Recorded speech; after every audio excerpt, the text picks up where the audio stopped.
భారతదేశ చరిత్రలో ప్రైవేటు రంగానికి మనది ఆంధ్రప్రదేశ్ ప్రత్యేకం. ఎట్లయితే మెడికల్ కళాశాలల లాంటి ప్రైవేటీకరణ దగ్గర నుంచి రకరకాలైతే చేస్తుంటాము, విద్య ప్రైవేటీకరణ, వైద్యం ప్రైవేటీకరణ, ఇదంతా గొప్పగా భావించేటటువంటి పరిస్థితులలో భారతదేశంలోనే 800 టన్నుల బంగారం లభిస్తుంది ఏడాదికి అన్నటువంటి మైనింగ్ ప్రైవేటీకరణ అన్నటువంటిది ఆంధ్రప్రదేశ్లో జరుగుతుంది. మినరల్ రిచ్ ఏదంటే ఈ బంగారపు గనులు ఉన్నటువంటి కర్నూలు ఆంధ్రప్రదేశ్లో ఉన్నటువంటిది.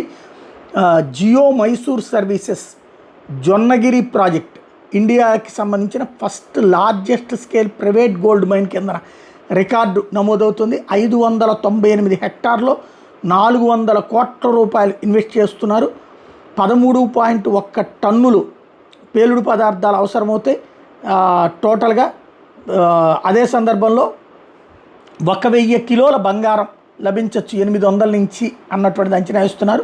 15 సంవత్సరాల పాటు బంగారం వస్తుంది అన్నటువంటిది అంచనా వేస్తున్నారు. 13 నెలల్లో లైన్లోకి పెట్టబోతున్నారు. కోలార్ గోల్డ్ ఫీల్డ్స్ 2000లో మూతబడితే ఆ తర్వాతన ఇటు పక్కన దక్షిణాదిలో ఇదే అతిపెద్దదైనటువంటి మైన్ కాబోతోంది. ఓవరాల్గా India's first private gold mine project Andhra Pradesh అన్నటువంటిది ఇప్పుడు ఇంగ్లీష్ పత్రికలు కూడా హైలైట్ చేస్తున్నాయి అన్నమాట.